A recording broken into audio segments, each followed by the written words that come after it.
This is the police CAC meeting. It is the 12th of October. It's 9 o'clock, and we have called the meeting to order. And of course, part of the meeting is the beginning of the meeting is the housekeeping that we do, and that is the protocol associated with the COVID. So this meeting is being held pursuant to and compliance with ordinance number 20-A. 14, an ordinance to ensure the continuity of government during the COVID-19 pandemic. The members who are electronically present at this meeting, please state you are present. Of course, Brian Williams. Present. Diantha. Present. John. And Olga. Present. Okay, very good. The opportunities for the public to access and participate in the electronic meeting are posted on the Albemarle County website calendar at www.albemarle.org and at www.publicinput.com/PDCAC. All right, now that that is out of the way, I'd like to welcome a couple of people. First of all, welcome B.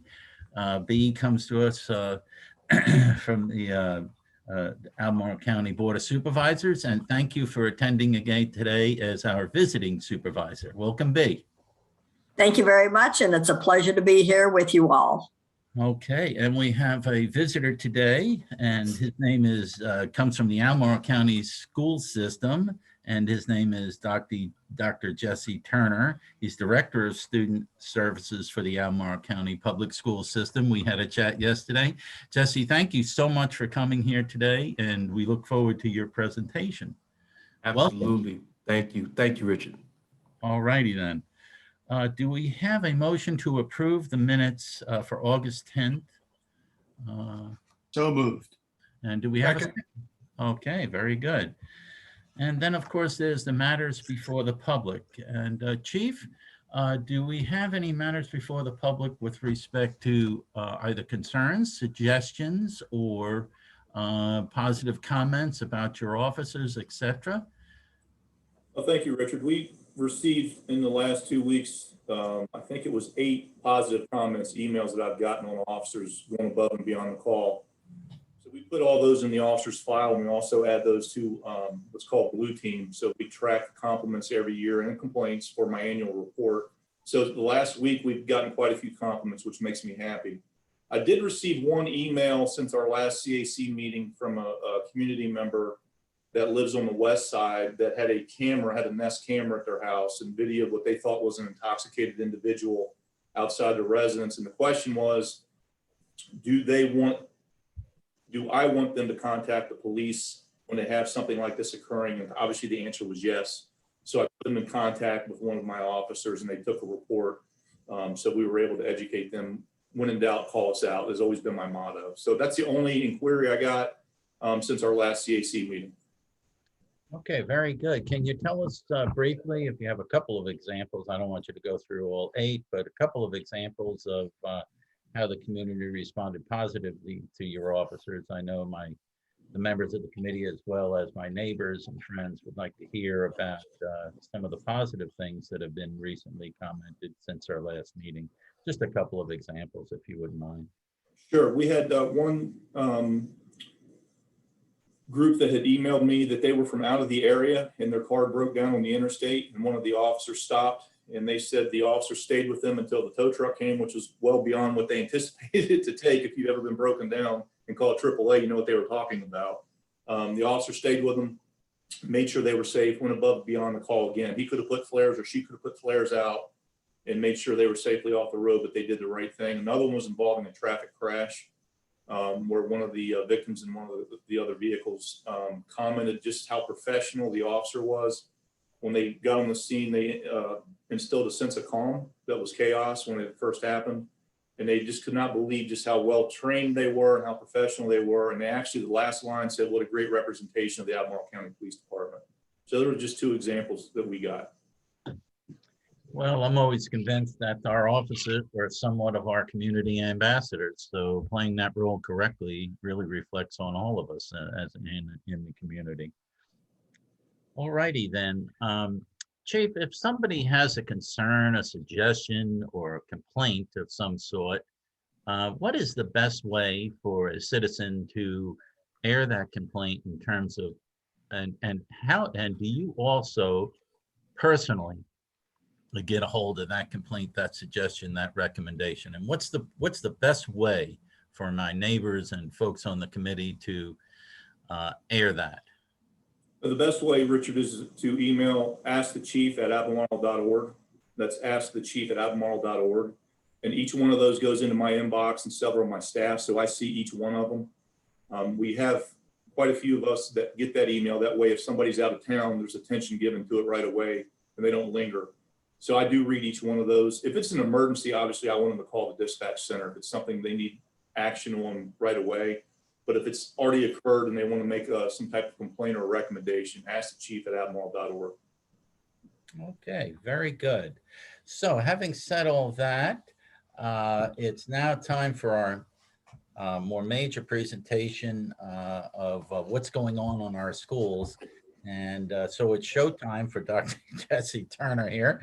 And Jesse, what can you tell us about how this whole program started and where it is now? And I know it's in the early stages. We're not expecting miracles, but bring us up to speed on how it's evolved to this point and ultimately where you think it should go. Although these things are always fluid because they're driven by circumstances. And then I'm sure the folks on the committee will have a number of questions for you. So go ahead and welcome once again, Dr. Jesse Turner. Jesse, thank you. Well, first I'd like to say thank you all for having me. You know, it's always great to have an opportunity to talk about some of the powerful things that we're trying to do in the school division to help children learn. So again, thank you. Yeah, I think that many people probably kind of know how this started, but I do appreciate the opportunity to talk about the beginning. Okay.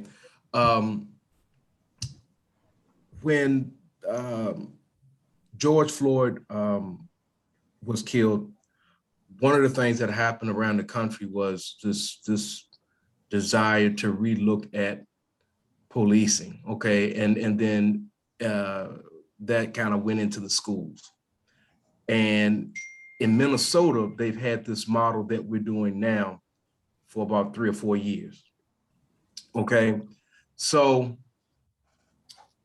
some school divisions said, hey, what else can we do to try to have a positive impact on a student's day? And not that the police don't have that. One of the things that I shared with people over the last couple of months is that this is my 28th year in the business.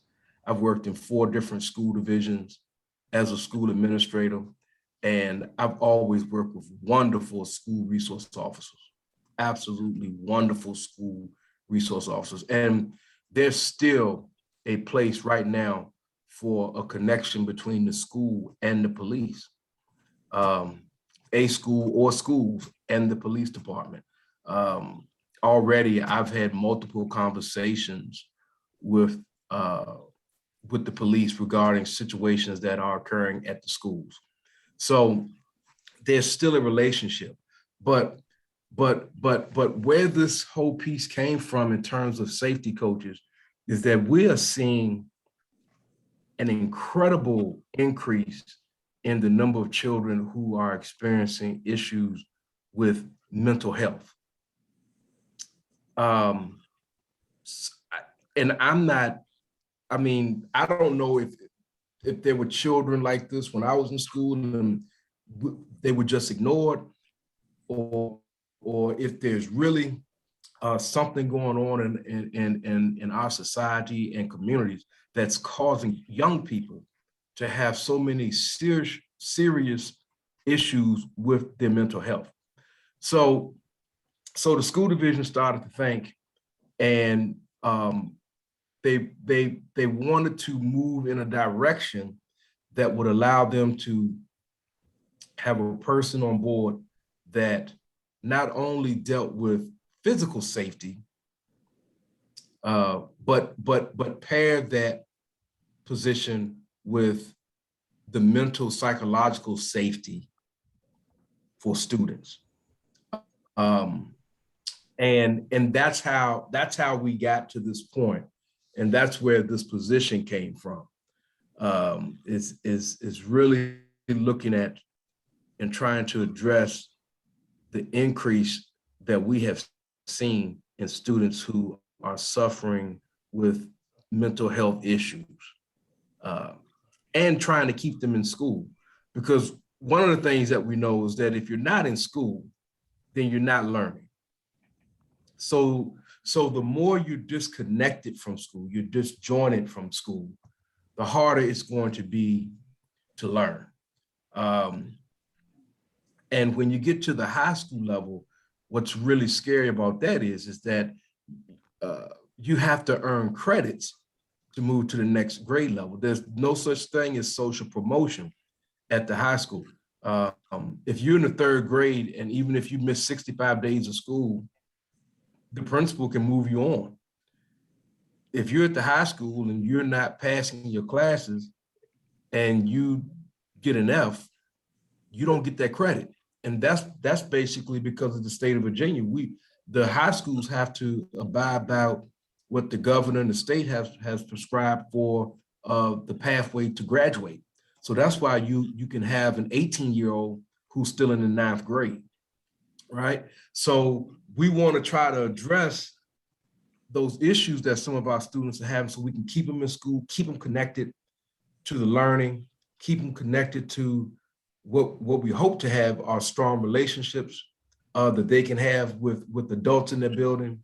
And this position sort of plays a piece in that puzzle, okay? This person works right along with school administration, with the counselors.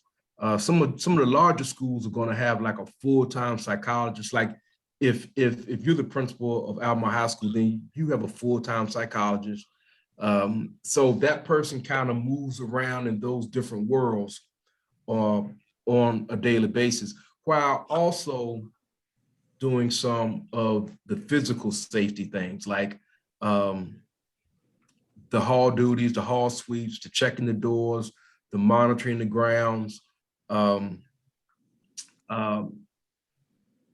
working with the police if there's something that occurs that we need to ask for the police's help. So they have a variety of things that they do, but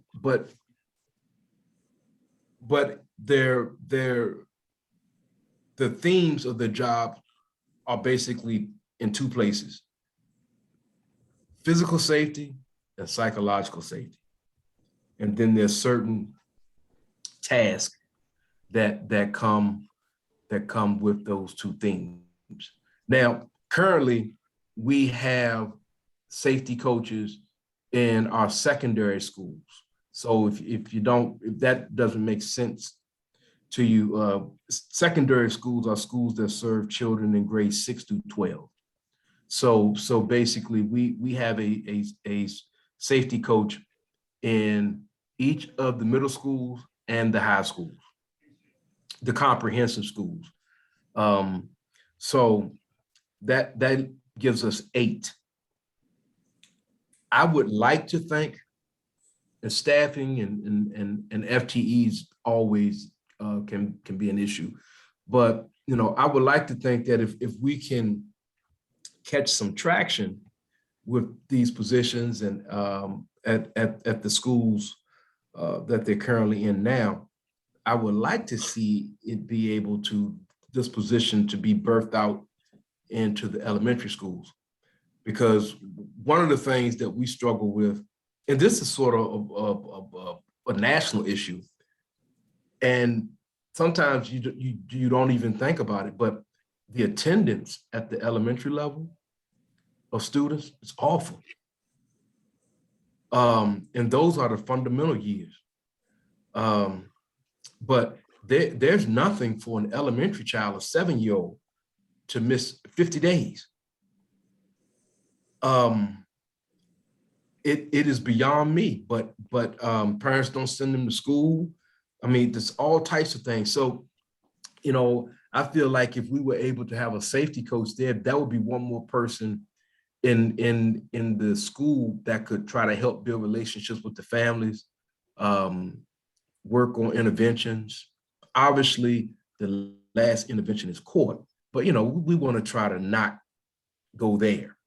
But that's one of the jobs that if we're ever able to have the staffing and we think that this program is working and we could put one safety coach in the 15 elementary schools, that's one of the jobs that I would give them as their supervisor is to help with truancy. Well, it's not truancy.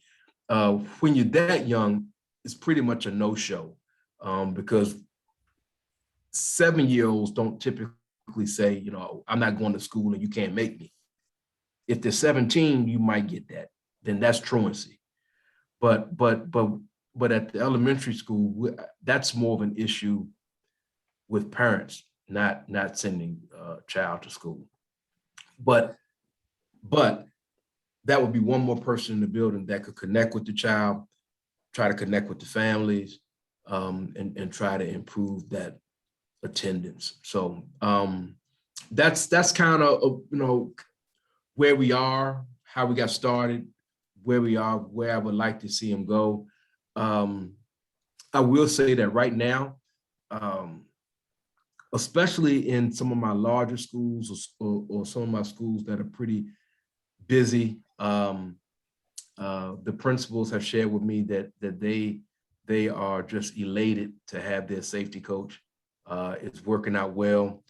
The children are gravitating to these individuals. The parents know that they're there. They're working with the staff. So right now we're getting some positive feedback. I do want to get them more in line with working with the police as well. I have been in constant communication with Officer Walls, who I worked with when I was a principal here in the county. And I've just had a great relationship with the county police department. So he has linked me up with Officer Jameson. I'm going to give him a call. Randy Jameson, not his wife, but because one of the things that I want to try to do is have, I want to be able to meet with Officer Jameson and maybe sometimes have the safety coaches in just to talk about how to handle certain situations, the relationship that I would like for safety coaches to have with the police department, and just continue to cultivate and protect the relationship that the schools have always had with the police department, especially me as a principal. Having had the opportunity to be the principal at Monticello High School, at Albemarle High School, I work with the police very closely. And they are still so needed in my world that I want my safety coaches to feel comfortable working with the officers. I want them to feel as comfortable as I did as a principal working with the officers. So that's sort of like the next thing that I have on deck is trying to get some meetings scheduled, you know, maybe if it's no more than once a month, but just to start building that capacity between my safety coaches and a rep from the police department, I think would be powerful. So, Chief, do you have any comments associated with his request there with respect to having, you know, the safety officers almost have a liaison with certain public policing And that sort of infrastructure, that's an interesting idea. Do you have any thoughts associated with that and coordinating with Jesse here? Yeah, absolutely. I think it's a great idea. Randy Jamerson is your contact. He's oversees the schools. That was in that operations support division is where he's housed right now. And I was going to, I love what you guys are doing, Jesse. I was going to offer up. I know we're dealing with a lot of mental health in the community. It's on a daily basis, so much so that I'm tracking it monthly. But there is an opportunity, and we can go offline. But CIT training, even if it's just what we call emergency first aid, where it's an 8-hour day or a 4-hour day for staff, I think that would go a long way. We send our officers through the 40-hour. That's tough to do with staffing, that you have. But we can go offline. Maybe I can work with you on. Chief, the public, Chief, the public is listening. You just identified 3 initials, CIs, whatever kind of training. What is it? Explain to the public what that is. Sure, it's crisis intervention training. It's training that staff would receive how to deal with somebody that's in crisis, how to de-escalate a situation, get them the resources they need. I send my officers to the 40-hour block so they're able to deal with somebody that's in crisis and calm the situation down and be able to talk with them. And it's great training, and it's gone a long way. We've used it quite a bit. Jessica, is that something that you think would be helpful for your safety officers? Absolutely. I think that would be outstanding. And one of the things that we want to try to do, Richard, is that I want to try to give my safety coaches as many tools to put in their tool belt as possible. So I am absolutely 100% on board with being able to do that. Do you think that we have 2 months before our next meeting? Do you think there's any sort of opportunity between now and then for Jesse to have some of his safety coaches have that available to him so we could maybe check in on about the progress associated with that? If you 2 guys are on board with it, this is the kind of thing that probably needs to move forward sooner rather than later. Is that something we can accommodate? I'll check the Yes, sir. coordinator, and I'll get with Jesse on that. Thank you. Okay, Yep. very good. All right, Jesse, you want to continue with your presentation? Or Well, I think because I was not looking at the time. I know we have about 20 minutes. I know people may have questions, but oh yeah, we have a lot of questions. yeah, I think just what I wanted to close. I think I want to close out now just by saying that as educators, we sort of seen our students over the years go through different things. Life now for many of our children is much tougher than it was in 1965, 1975.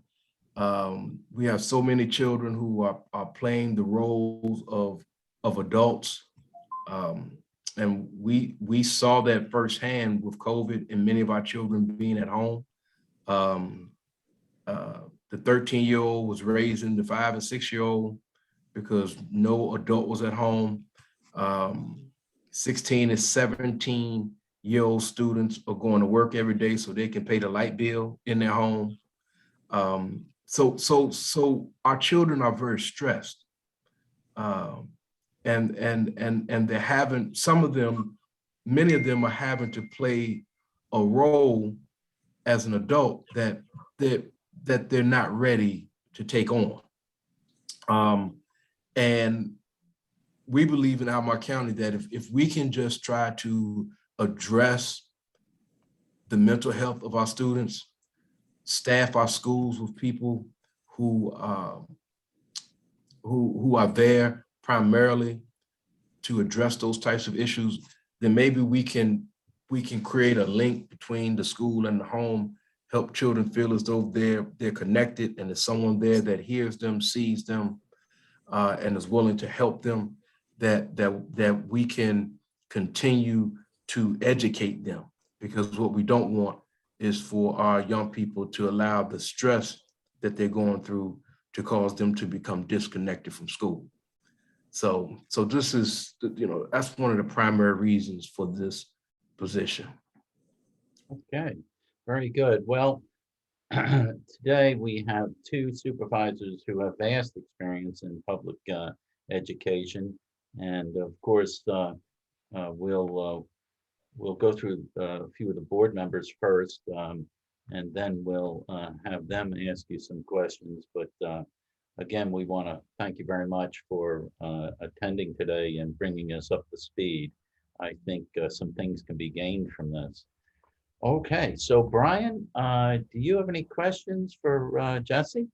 Dr. Turner, first of all, good to see you and thanks for that presentation.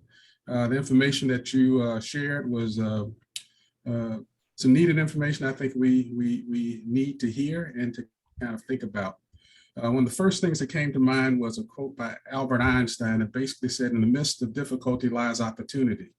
And I'm glad that there's some difficult situations, but I'm glad to hear that we're trying to seize the opportunity to kind of really make a difference. I'm one who believes in co-creation, co-production, complementary action. So I'm glad to see the partnership that's being established between the school division with Albemarle County Police Department. But also I want to kind of see if you're also onboarding with that process, some parents or maybe some of the high school seniors or juniors to kind of help get a much more of a panoramic kind of perspective of what might be taking place and what might be some policies or programs or activities that could address some of those problems that you noted. Brian, you know what? I mean, I think that is outstanding. I had not thought about that, but just the fact of being able to hear the voices of the students and the parents can help shape what we do and how we move forward. So, I would like to move in that direction as well. Right now we have a program called Anonymous Alerts, and I give you the Reader's Digest version of it. If a child or a parent sees something or hears something that concerns them, they can send an anonymous alert. Well, at one of our high schools, we have a group of children who are really involved with that. So, and that comes out of my office. So, I think we might have a built-in group of students that we could connect with, and start trying to get their perspective and just hear their voice. Thank you. Brian, any further questions for Dr. Turner? No, I'm good for right now. Thank you. Okay, Olga, do you have any questions for the good doctor? Yes. Hey, Dr. Turner. Good morning. Hi. Hi.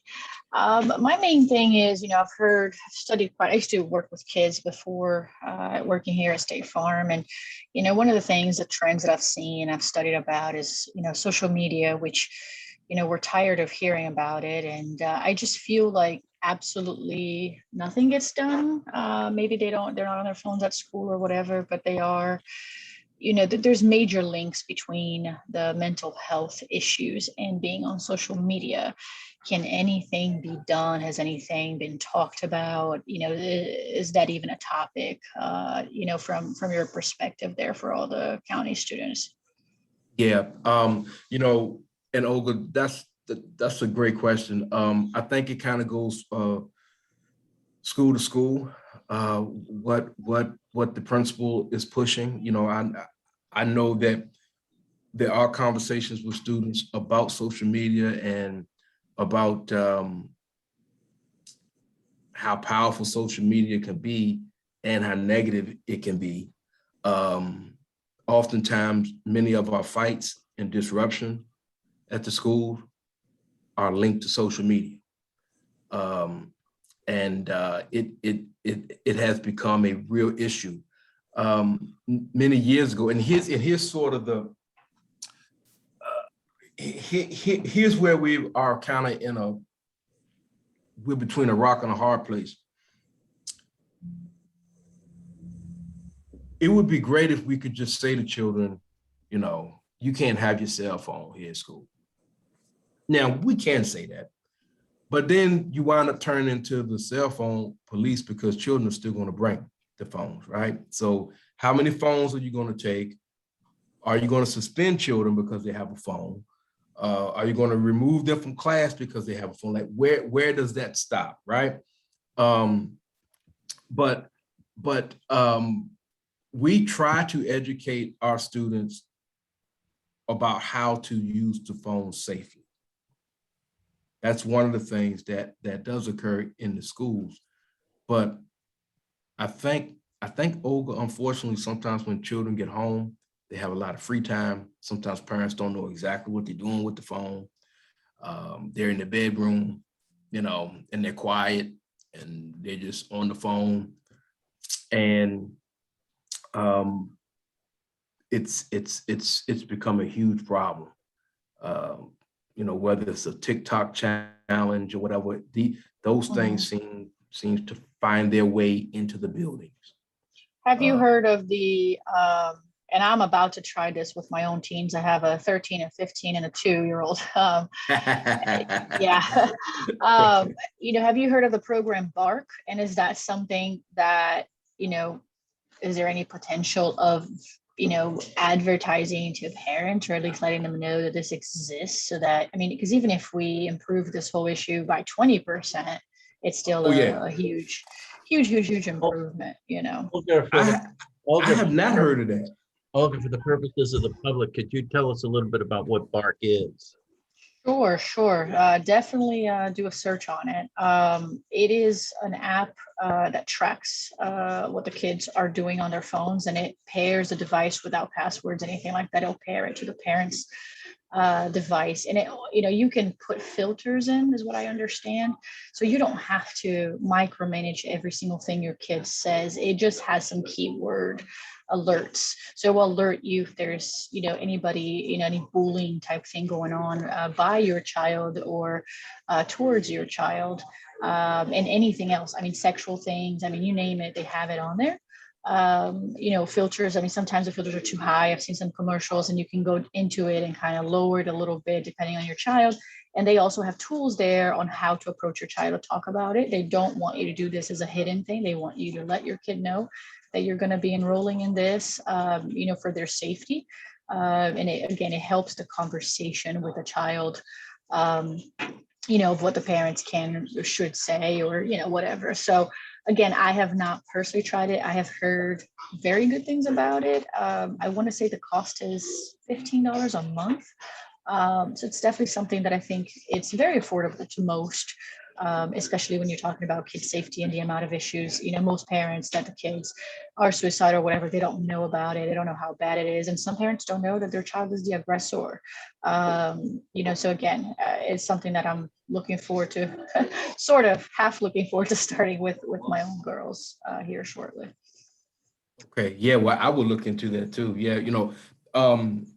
As a school division, we probably can't promote one company, but I think that idea of an app so parents can try to stay engaged some, get educated some on what's going on when the children are using the phone is a great idea.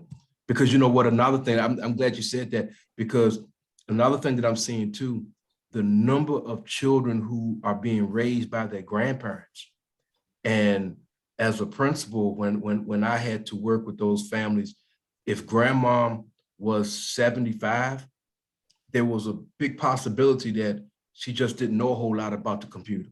She didn't text. She didn't do anything with Twitter. And sometimes they get they're out of the loop in terms of what's going on with the child that they're raising. So anything that can help them figure out what's going on, I think is great. Yeah, and even, just like cameras, right? You put cameras in restaurants and stores. Even if it just prevents some of this, Right? Because your parents are going to catch it. Maybe you're not going to make fun of somebody as hard or whatever.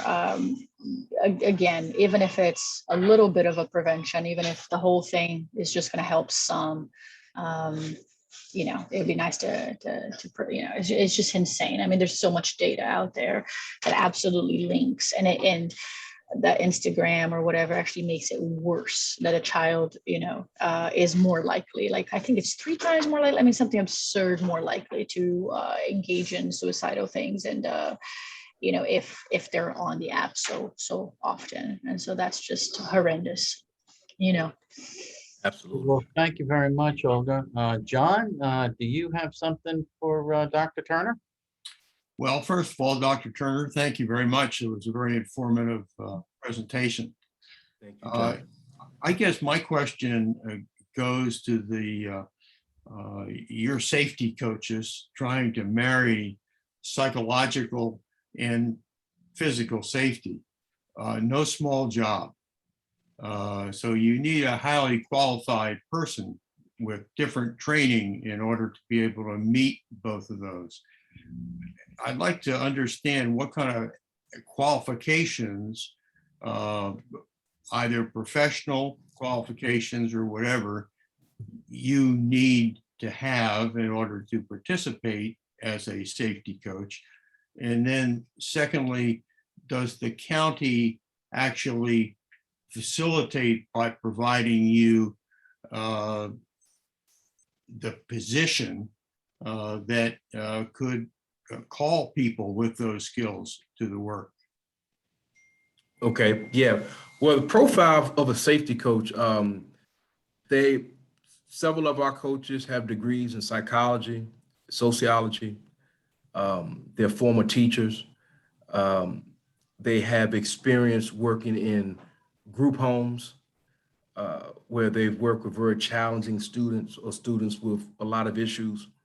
And they have several years of this experience. They're not just right out of college or anything like that. Not that that's a bad thing, but they have experience. So psychology, sociology, degrees in education. They work in group homes. They work in schools. They have provided therapy in the community through different organizations. So they have a wide variety of experiences in working with students who are struggling. Now, some of them have more training in the physical safety part than others, but that's why we train. So we're training coaches. We're putting them through different workshops and things of that nature. But that's sort of the general profile of the safety coach. Thank you. That's great. John, further question? Or are you good? I'm good. All right, then, of course, Diantha, do you have a question for Dr. Turner? I do. I just have a couple of, and good morning, Dr. Turner, Jesse. It's great to see you. It's always so good to see you. I was delighted when I heard that they'd hired you into this position. So this is really good. Just a couple of thoughts, maybe as much as anything else. And just to add to what you were talking about with John, Jesse, my understanding is that the Code of Virginia actually does spell out the safety officer position as an alternative to SROs. So there is some structure from the state on, I mean, it's my understanding on this position. Yes. And that's a great question or great piece to add to, is that the SSOs, part of that whole job was looked at by the division and sort of crafted this. So these safety coaches are not actually SSO, but they have some of the same training. Like all of my safety coaches have gone through the SSO training. That's done by the state. So they're certified. And just a couple of comments, maybe, because I know we're probably short on time and Richard is really good at getting us out on time. So just some thoughts. When we're talking about mental health issues, which is certainly a huge concern in our schools and in our general population. Maybe it sounds a little wackadoodle, but one of the things that I've always thought that we were missing, especially in our middle schools and high schools for our children, is an intramural program that allows the children to not just go home and be latchkey kids, but to participate in activities after school.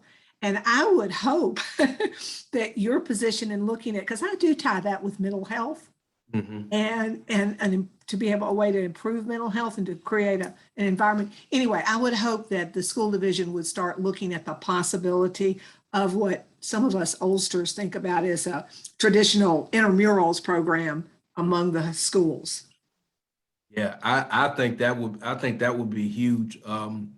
And just the fact that, you know, from an athletic standpoint, the middle schools, those programs could feed into the high school, allow children to become stronger athletes, not just physically, but learn the game or the sport, keep them busy, keep them out of the street. Right. You know, because one of the things that we deal with, and you know this, Diantha, because you've helped me help children for a long time. As when I was an AP and when I was a principal, you were one of my biggest supporters. This is an odd school division because we have an urban ring of schools. So for our children who live in the rural parts of the county, oftentimes when they go home, they're kind of at home.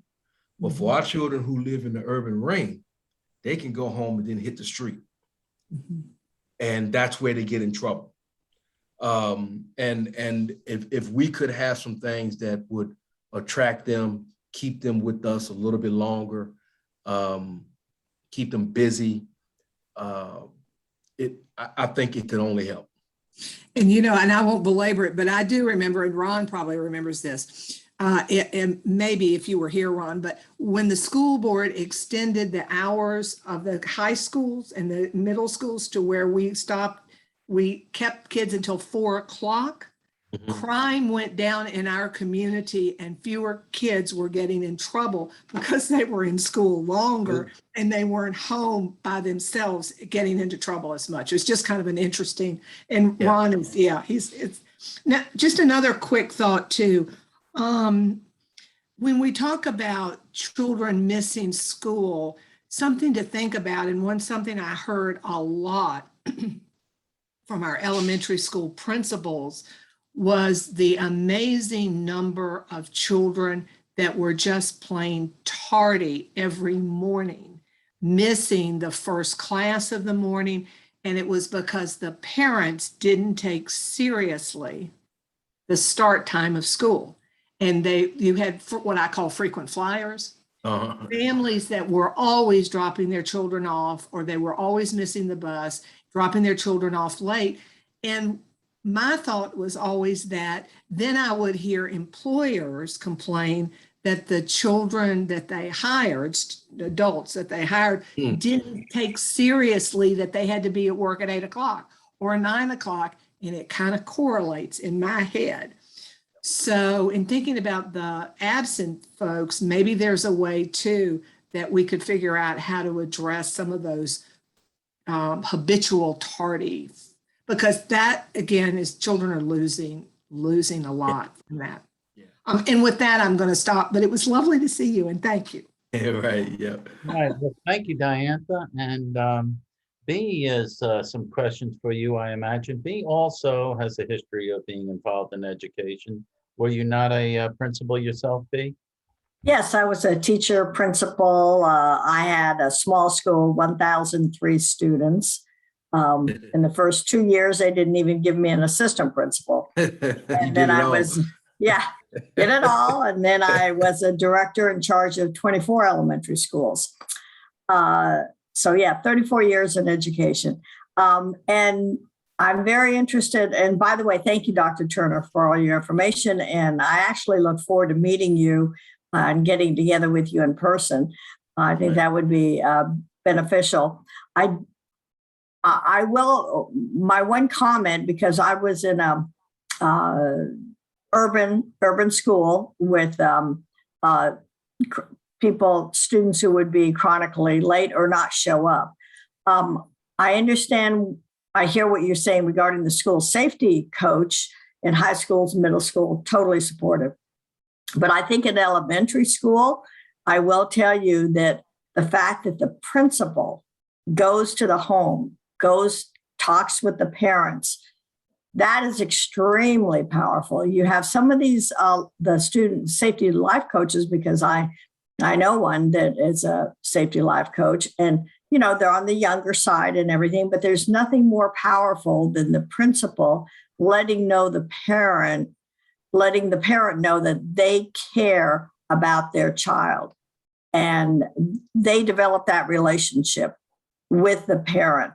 And that's what you do. I mean, that is part of it. You go to the home, you call them yourself, you make that personal connection. The word gets out to the community that you care about the students, you care about the parents, and you're not letting this go. You're not letting them not attend. You're after, you encourage them. I think that's a lot more powerful. I would save any elementary school safety coach. Frankly, I don't think I would be in favor of that at this point without knowing what the principal is doing, or assistant principal, but especially the principal. Maybe a safety coach for all the elementary schools where they rotate, they go around, in extraordinary cases they can do that. But I got to tell you, there's nothing more powerful than the principal making his or her presence known to parents and the community. This is my school, you will attend, and I'm going to do everything I can to help you attend. And you work with the parents. Absolutely. Absolutely. I agree with you 100%. I even did home visits as a high school principal, going to see parents of an 18-year-old. And when I speak of the safety coaches, I mean to have them as part of the process in a flow chart.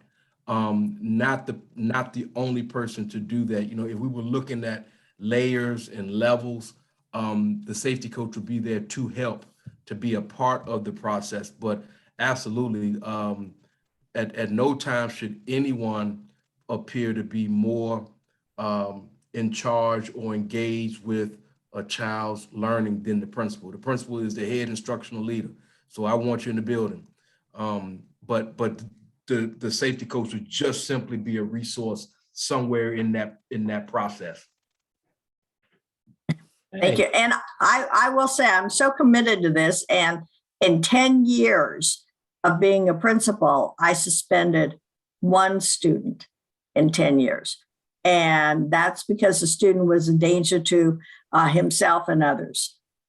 There's other ways to manage a discipline problem without students missing 1 minute of classroom time. And I would be more than willing to help you and offer my services. That's how strongly I feel about this in helping students learn, because there's nothing more powerful than them getting that education. So I look forward to getting together with you if you would like. I would love that. Yep, because we're trying to figure out how to keep children connected. Or for the elementary students, get them connected and keep them connected. Right. That's Okay, very good. Thank you very much for your wonderful presentations, incredibly informative, Dr. Turner. Also, I'm hopeful that the chief will be able to work with you on that liaison program for the additional training, and I'm very encouraged about the liaison relationship between public policing and, of course, the safety coaches, and particularly crisis intervention, because that leads into things like shooters and gang-related activities, etc. So again, thank you so much. And with that, we're going to move on to our next item, which is updates from the chief. Chief, do you have some updates for us? Later. Thank you all.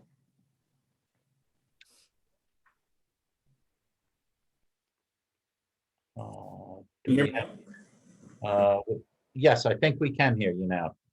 Chief, So, you have some Richard- updates for us. Yes, I do. Thank you. I'll try to be brief. I have a lot to talk about in a short time, but I wanted to let everybody know that I've sent emails out to you guys every time I'm making promotions. So I'm sure you've seen that I've made a lot of promotions in the month of September and October. And typically when you make a promotion, that means somebody retired to vacate a spot to promote. So we are having a lot of retirements, which I'll hit on in just a minute.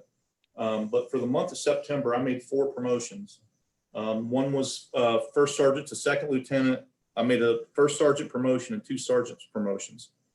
But also in that, you saw that I made quite a few transfers within the department for command staff. And just so everybody knows, for the good of the group and those that are watching, that's for career development. I do have the ability here in law enforcement to not only teach the operations side of it, but the admin side of it. I want commanders to be well-rounded. So that's why you see those transfers. I know some other department heads I speak with struggle being able to do that because they're one-dimensional. It's either they do admin or they do operations, but they don't do both. So I feel blessed to be able to do, to move people around for career development, give them different opportunities to improve their craft. The other promotions I made was in October. I made 3 more promotions, and that was due to another retirement. I made a first sergeant, promoted 2 more sergeants. So we've got some young up-and-comers that I like to call the future leaders of Acpd, and there are some good ones. I was so excited with the amount of people that put in for the promotional process. And I was excited about the quality of the candidate that we had. And one thing that I do is I bring each person in that I'm going to promote, and I have a talk with them. And I explain to them, and I know Diantha, you've been, and Richard and others have been to my promotion ceremonies. I give the same speech almost every time about take care of your people, get to know your people, hold them accountable, let them learn and get out of the way and let them do their job. And those are some of the things that I tell them. And when we obviously expound upon it more, but it's such an exciting time to be able to bring people in as a chief. That's one of my fun days, is to bring people in and tell them you're promoting them. The only better day than that is handing them a retirement badge if they've made it through their career. So I'm really excited about that. So that's just touching really briefly on our promotions and some of our transfers we've had in the last couple months. Now on to staffing. I wanted to let you guys know that our staffing numbers, I've been holding at 3 down for quite some time. Well, that's changing now. I'm starting to lose people. This department is becoming senior. I've got 30 to 35 year members that are retiring.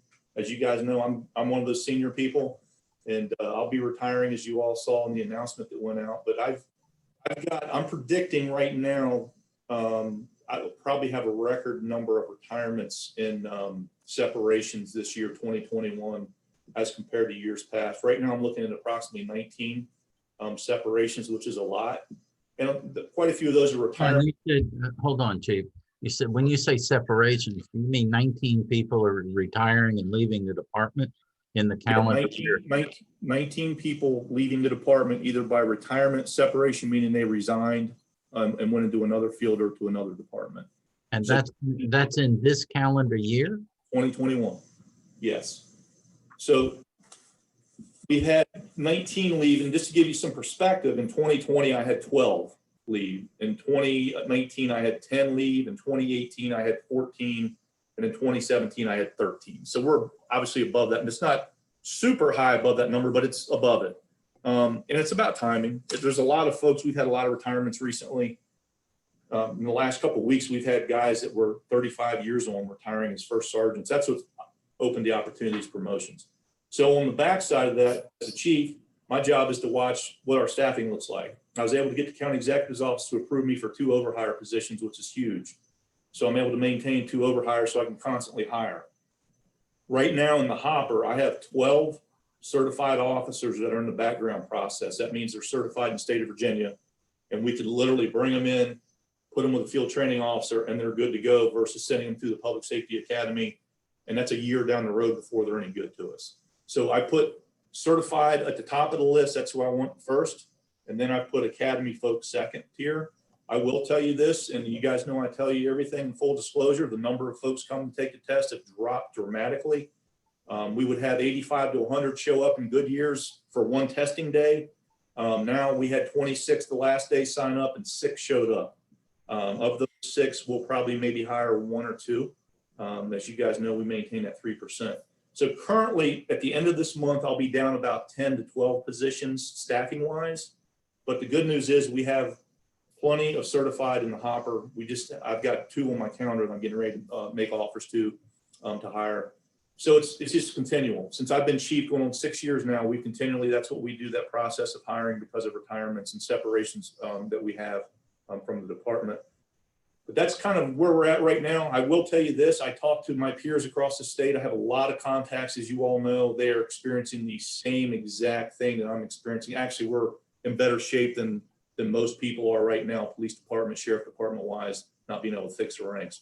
The last thing I want to say, Richard, and I'll yield back, is I had a fantastic meeting with the county executive's office week before last, working on some workforce stabilization ideas and things.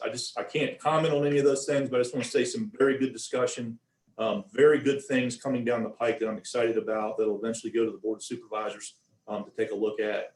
But we're working on some things to continue to be able to attract and retain great talent here at Albemarle County Police Department. Well, that's good news because we certainly have the right board in Albemarle County. And those folks are very interested in being helpful and understand the importance and need for reasonable public safety. So I look forward to hearing the kind of things that are involved with maintaining a reasonable level of staffing. I'm happy to hear that we have 12 in the hopper that are already seasoned officers, and we don't have to go through the year-long process of training and bringing someone on green, particularly in light of 19 leaving in this calendar year. So it seems like, once again, even though this is a challenge, you seem to be on it. And for that, the community is grateful. Thank you. Does anybody else have any questions for the chief? I'd just like to say, Chief, thank you for your leadership and your service as you retire. Thank you, Brian. I appreciate that. You, here, you'll be sorely missed, but we're going to get a chance to chat with you before you go. We do have a couple of more meetings. You're That's not getting off the hook that quickly. Olga, you have anything for the chief? All right, John? Just a good job done, and look forward to at least having a couple more meetings. And there's always an opportunity to change your mind. John. Here. That's right. You're not out of the gate yet. Okay, well then, do we have a motion to adjourn? So moved. And do we have a second? Second. Okay, then it's 10 o'clock, and that's it for us. So till the next chapter. Bye-bye. Bye. Have a great day. You too. Bye-bye.